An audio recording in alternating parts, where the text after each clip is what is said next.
இன்னைக்கு நம்ம ரவை வச்சு மசாலா பூரி எப்படி செய்யறதுன்னு உருளைக்கிழங்கு வச்சு சப்ஜி எப்படி செய்யறதுன்னு பார்க்கலாம். வாங்க வீடியோக்குள்ள போ.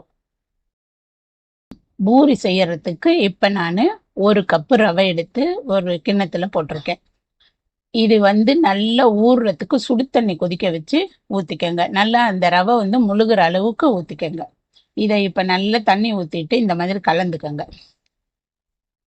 நல்லா கட்டி இல்லாம நல்லா இந்த மாதிரி கலக்கிட்டு ஒரு தட்டு போட்டு ஒரு 10 நிமிஷம் நல்லா ஊறுறதுக்கு மூடி வச்சிடுவோம்.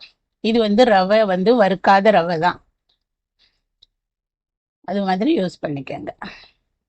இப்போ இதை நல்லா மூடி 10 நிமிஷம் வச்சிருவோம். இப்போ 10 நிமிஷம் கழிச்சு எடுத்து பார்த்தீங்கன்னா இந்த மாதிரி தண்ணி எல்லாம் நல்லா இஞ்சி நல்ல ரவை ஊறி இருக்கும். இப்போ இதை எடுத்து நல்லா இந்த மாதிரி ஒன்று சேர்த்து நல்லா பிசைஞ்சுக்கங்க.